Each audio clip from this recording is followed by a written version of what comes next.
Oh, I see the cow's been blowing bran in your face again. Then as I got a little older, I'd go through and he'd say, "Hi, Polly. Hi, Roy. How's your hammer hanging today?" That's when you got through adolescence. Yeah. But there were so many things of that nature that were such a part of my life. You could go to the O'Neill family as an example, and I always had my great joy was to be around boats and be associated with boats. When I was a young lad, I'd get out of school, and if I thought Angus O'Neill, who was one of the O'Neill family that had the other competing department store in town to the Lumberman's Mercantile Store, was O'Neill's department store on First and Railroad. And they had this oyster company besides the department store, and they had a 32-foot tugboat named the Lister, which they would take down Oakland Bay and bring back the oysters on the afterdeck. Well, if I thought Angus was going down to the bay in the boat, well, I would hightail it out of school and go down and wait for him to go down to the dock and go to the bay and get the oysters. And we would go down and bring these cream cans, 10-gallon cream cans back. I remember this one time there were 7 cans, 10-gallon cans of Olympia oysters on the afterdeck that we brought back to market. And they had a Jap family on this float house, the living quarters in one half. Japanese, Jim. Japanese. Okay. But you know how much oysters are now? Olympia oysters for 1 gallon? How many gallons did you say were on there? There were 7 10-gallon containers, 70 gallons of Olympia. Olympia oysters now sell for $200 a gallon. $200 a gallon. More than that. Well, this was when 3-4 years ago. Yes. $200. Olympia Oyster House was paying $200 a gallon. Ed Taylor said that he would not sell them for $200 a gallon. They sell them by the piece now. Each one has a price on it. Each Olympia oyster has a price on it. Well, when you take an oyster the size of your thumbnail and start shucking those and throwing them in a bucket, you can imagine how many it takes to make a gallon. But tell them about that boat you built, the only boat that would plane with 2 people in it with a 5-horse motor. It was 12 feet long and 2 feet wide. It had no rake at all. But it would plane. Yeah, well, that's the only way it knew how to go, otherwise it'd go under. It was fast with boat nails, and when it would wake, the boat nails would pull out. They built the mountains. Jim was Let here one me, day. let me start something now. Now we're going to have some reminiscences from Bernard Wineski, who was an engineer at the Rainier Pulp Mill from the time it began as Rainier Pulp Company in 1927. Bernard, you were... Pulp and Paper Company started out. That's right. Named after the mountain. That's right, it was Are originally. you recording this? I hope not. Now, Bernard, you were telling me just a little bit ago about something in the flood of 1934. Well, there was a lot of trouble that year. Oh.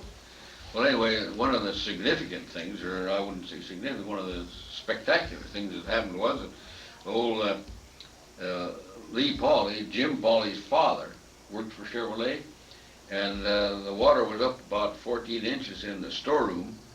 And one morning, old Lee got himself a great big salmon right there in the storeroom.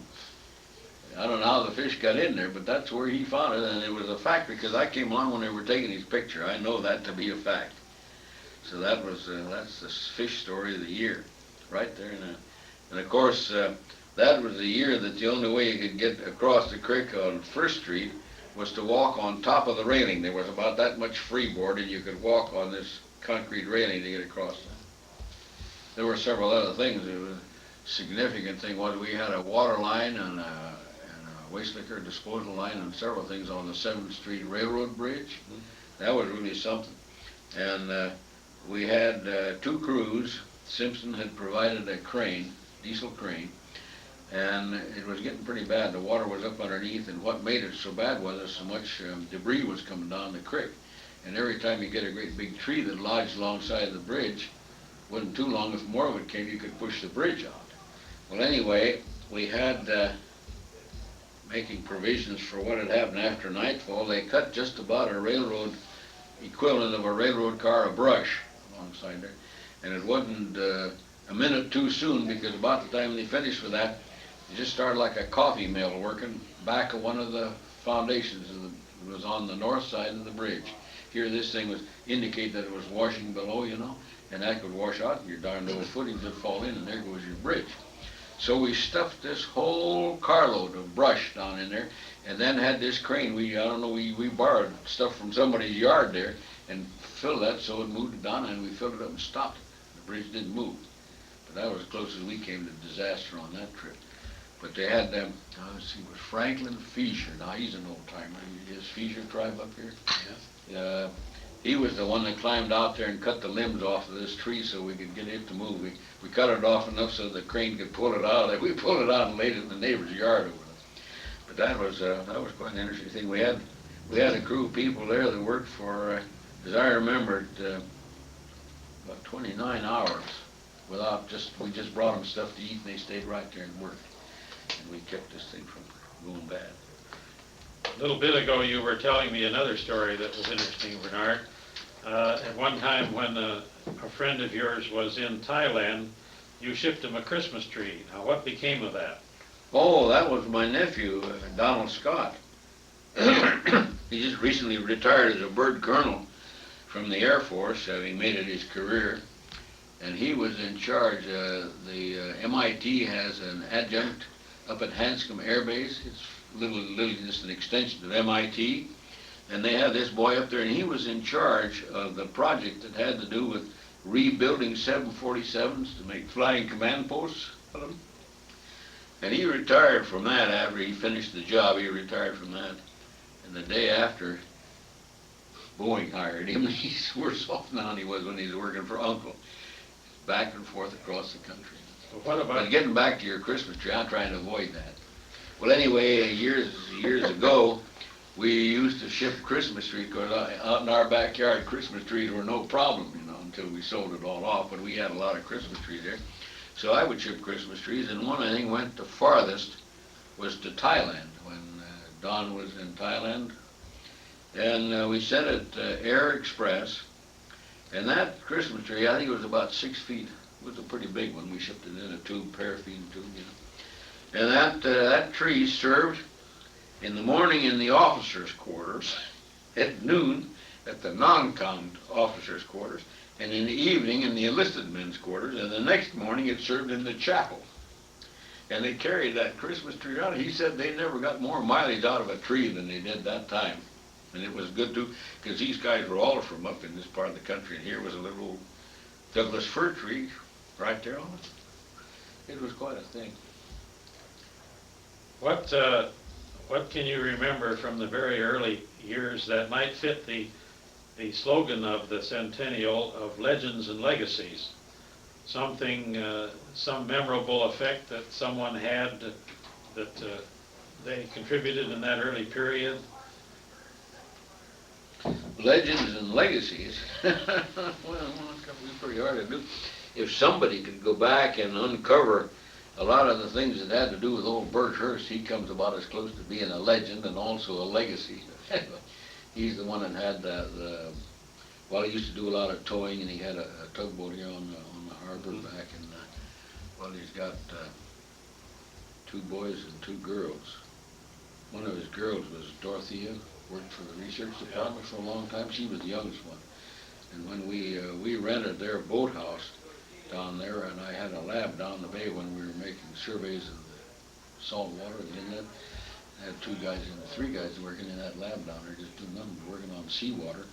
But old Hurst, getting back to him, he comes as close to being well, Legendary character? Yeah, how old was he when he died? His wife, Alma, is up here at the Furlane Terrace, and she must be in her 90s.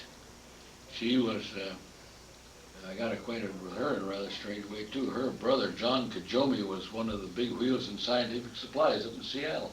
And we were buying all kinds of stuff, and here I find out that John Kajomi is Alma Hurst's brother. Can you beat that? Finlanders. Mm-hmm. But anyway, if there was some way of you wouldn't be able to document it, but if you could get some of her tales. His brother was born down here on the point just below where Helen Greenwald lives. And I don't remember exactly where he was born, but there was a lot of them. And they were really characters. No kidding. Sometimes they didn't have too high a regard for the truth, but it was all interesting to listen to. Yeah, that's a fact. Yeah, he was quite a guy. Now, he started out to tell a story, and he said, now, if you've heard this one before, don't stop me. I want to hear it again myself.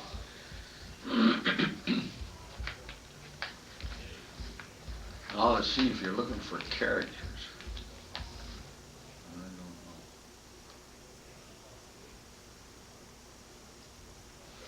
don't know. Over the tails. Oh, you mean the Hearst told? Oh gosh, some of them would have to be run through the washer. But he told some, and he knew, of course he knew almost everybody and his brother, and he had some tales. Harold Hunter was telling me a tale about a guy that I knew that was around here, well, he was master of Mount Ryan in '99. And I used to visit with him quite often, and he was quite a character. And old Barry Barger he was master in '97. And he had a gun shop and a watch. First time I had a watch fixed, I went to old Barger. And there was a great big building down there across from, well, it's right where Mason County Abstract and Title Company is now. Big wooden building. Yeah, great big wooden building there. And there was a laundry, and I guess it was a boarding house at one time.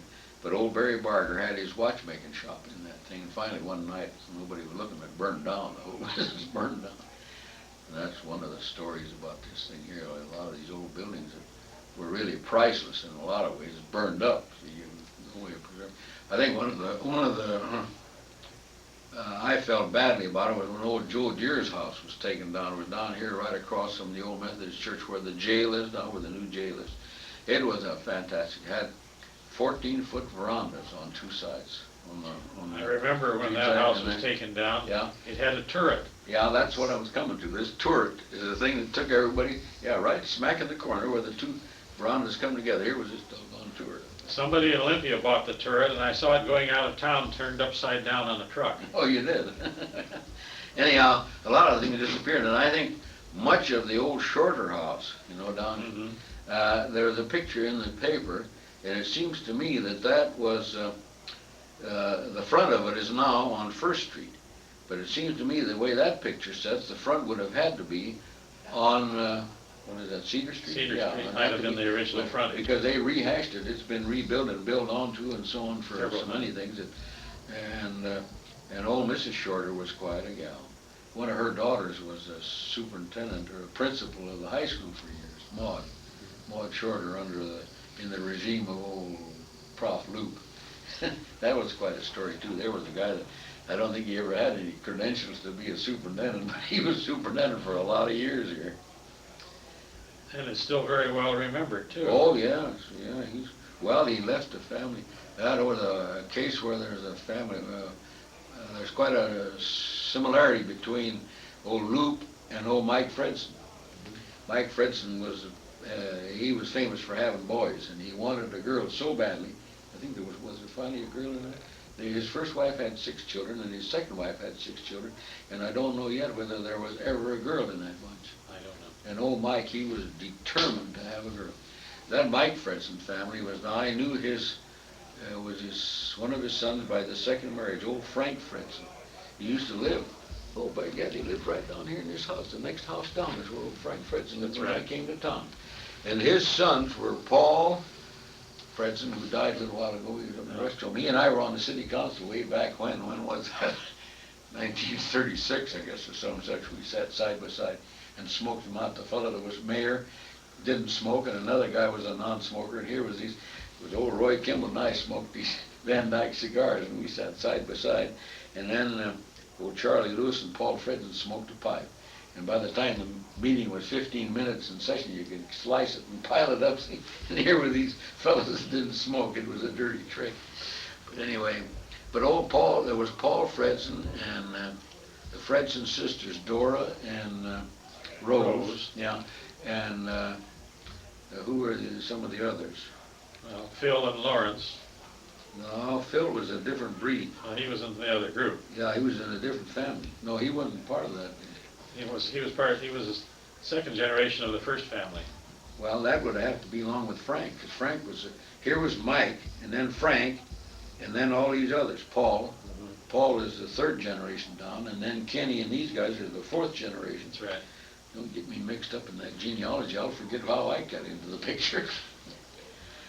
Now, let's see, what else did we have there? Boy, you could ramble on and on, now, it's not very well connected. We should have gotten at this yesterday and kinda made some sort of a program here.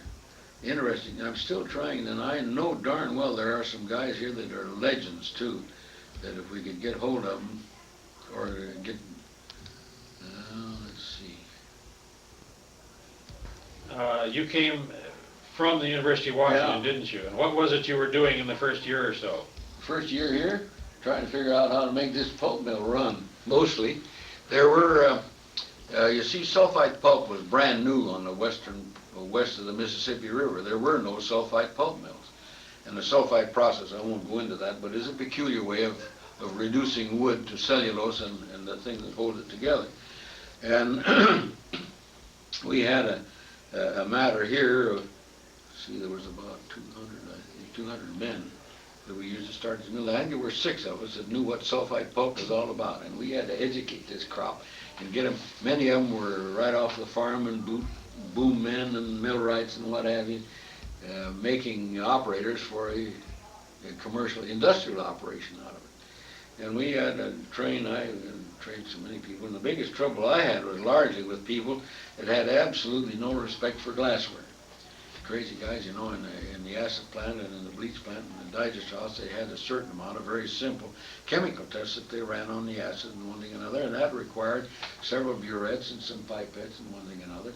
And these people would get to be scuffling around there. And one time a guy came with his elbow and he cleaned out everything right out of the rack. Fortunately, he didn't cut his arm. And I had really a difficult time teaching these guys respect for glassware. Well, women have had to do that for generations. But anyway, we finally got these people trained so that they could get the work done that they had to do, and it was really interesting. Now to get back to when I came down here, this mill was built. Can you imagine building an institution like that without making provision for a control laboratory? Something that had to depend on chemical control. Wasn't the thing anyway. Bill Breidenbach and I, Bill came from the University of Wisconsin and I came from Seattle. And here we were, the nucleus of this technical organization, trying to find a place to light.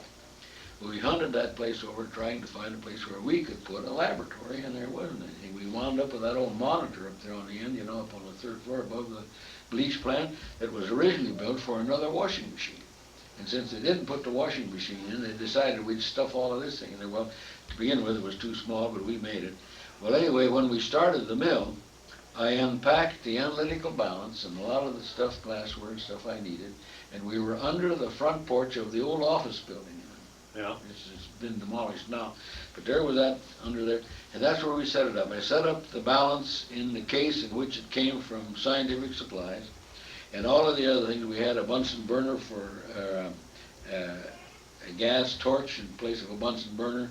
Made some of the glassware, but it was really quite a setup. And we went along that way for, oh gosh, about 6-7 weeks until we got this new place fixed up on the roof. And it wasn't really a place for a laboratory because here were the digesters blowing SO2 every time we blew a digester, and right on either side of that monitor were the vents. In the old days, the bleach plant, the bleach engines had a fan that drew the gases from the top of the mass that was turning and voided it up on the roof. Here there were 6 of these alongside here, and you can imagine what happened when you try to run nitrates and stuff like that, or anything that had sulfur in it. I told Doc Pickens one time, I said, the results that we're getting here are only as good as the atmosphere. Well, that certainly puts a modern tinge into it. Finally, I got permission to build a little laboratory out there east of the research building, that little wooden job where Tratnik used. I built that originally for a place to analyze water samples without having all this atmospheric interference. It was always known as the water lab. Yeah, well, we started out, we had a test track in there one time when we were building, testing different mixtures for road though. We had a test track in there with a great big long arm of the tire, and this thing had a box on it. You could load it with certain loads to increase the load on this wheel. And then later on, then we remodeled it and used it for a water lab. Yeah, that was quite a joint. Well, then the other thing was when Wineski came to town, he looked like the company's bootlegger. Yeah. Inasmuch as we didn't have a lab here, old Davies, who was the manager, then asked me to make up the standard solutions in old Doc Benson's lab up there in Bagley Hall. I had standard solutions in 2.5-liter glass bottles. I had 2 of them tied together with a string and 2 of them here over here, and then I'd go and I moved that over to the bus, and then I'd go back and get my luggage. Then we dumped off out here in Olympia, and I came over on that old bus that Ray Mitchell's dad. So they had a road service then. There was a road bus service. Oh, yeah, there was a rather than the partial pavement, yeah. But you get off the railroad over there and then come over here on a bus. And it was an old Pierce Arrow that he had remodeled for a bus. Yeah. So you came into town carrying these bottles? Yeah, just looking like the company's bootlegger, boy. I tell you, that was really something. Did anybody stop you or ask any questions? No, I can give them a swing of standard, what is it? 10th normal hydrochloric and So you had acid permanganate and thiosulfate? and I had standard caustic solution and thiosulfate solution and an iodine solution. So one of them was a brown glass bottle. But anyway, it was really quite a deal. But we managed, we got her started. And the odd part about it wasn't, well, the first digester they cooked turned out to be pretty darn good pulp. And all the instruments hadn't come yet. All they had was a pressure gauge and the thermometer. And this guy cooked that. And you know, those pots were pretty big. It was what? It was 47 units. That's putting 3 carloads of chips in there plus 46,000 gallons of acid in that batch. And boy, that first batch was pulp. I remember reading in the paper that it said from the first one was right off. Every doggone But I also heard that you discovered as you started out that you had to reline the cooking, the bleaching system because it was done with shot concrete. Oh yeah, that was horrible. Well, I tell you, the biggest problem we had really for a good many months was dirt count. And I invented that rig for it was a square foot of pulp over a light with a strong light underneath, and then you take a little pointer and you go and you pick out all these things, and then you go along with different solutions. Put a little hydrochloric acid on there and then a little thiocyanate or ferrocyanate, and get all the different colors, you know, and analyze. Did a kind of a quick way of analyzing what kind of dirt you had. A rough analysis. Yeah, that dirt. I tell you, one of the classic examples of that was every morning about 10 o'clock, things would be running along beautifully. Every morning at 10 o'clock, that dirt count would go like this on the machine. Well, anyway, they started hunting around, and here was a guy that was a cleanup man on the second floor there, right under where the flat screens were. You remember the old? You remember the mill? The flat screens were. Well, this dude was cleaning up under the flat screens and one thing and another, and he had a wheelbar. He put all that junk in this wheelbar, and then he walked over and dumped it into a hole. Turned out that this hole went right into the machine stock chest. So every morning, for a certain length of time until they worked that bunch of crap out, they had dirt on the pulp sheet. Oh, you mean you're supposed to? Oh, excuse me. Go ahead.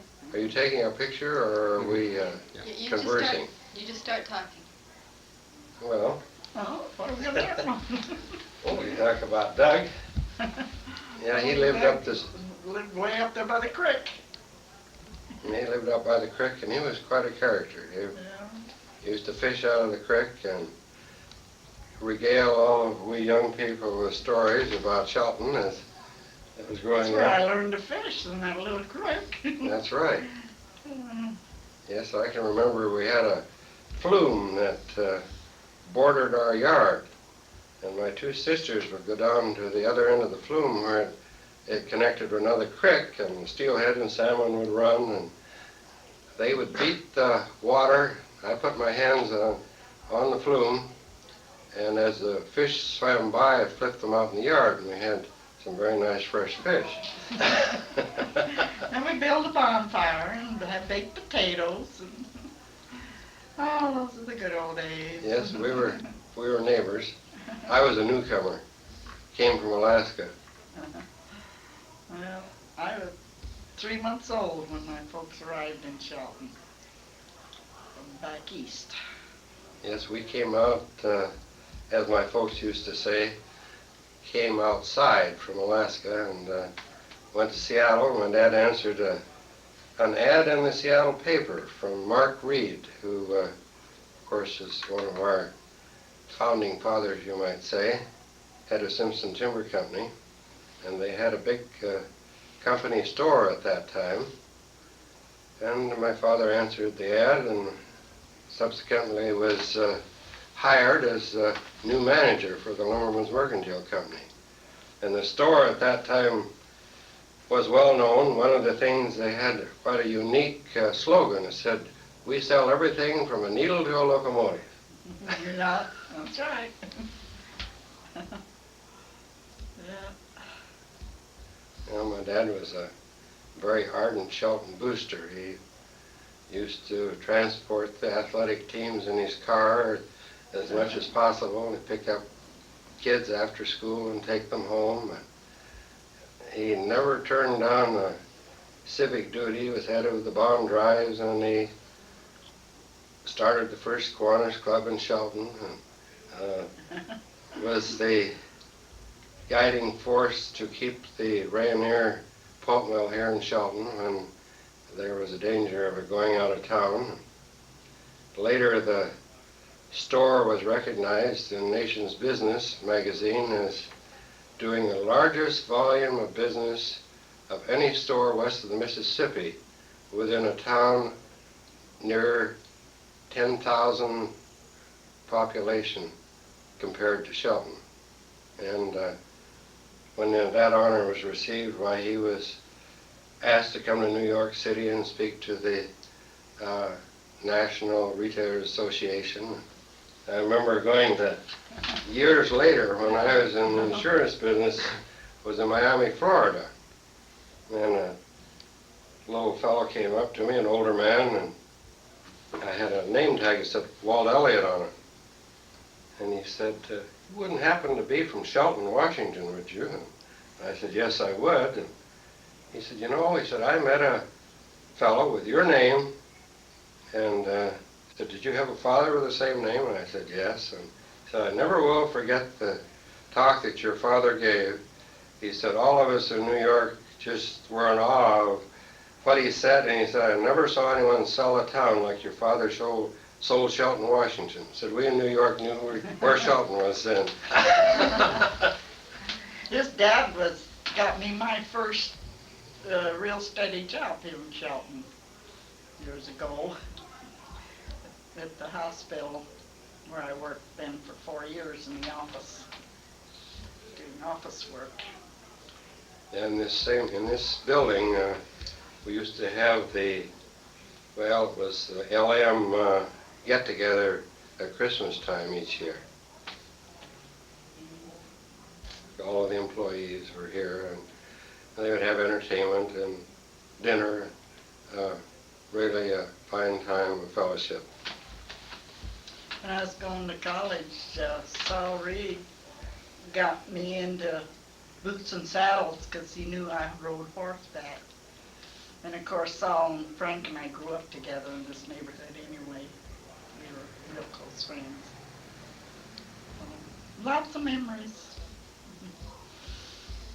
Yes, I remember the store was quite a complex at the time that we came to Shelton.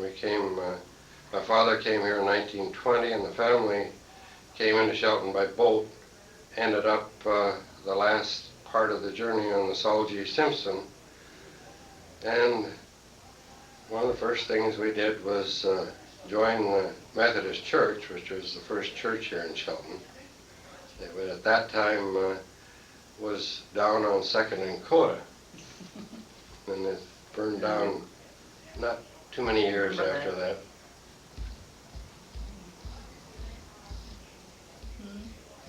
Go ahead. No. Isn't that about enough? Oh, sure, go ahead. Department stores flourishing. One was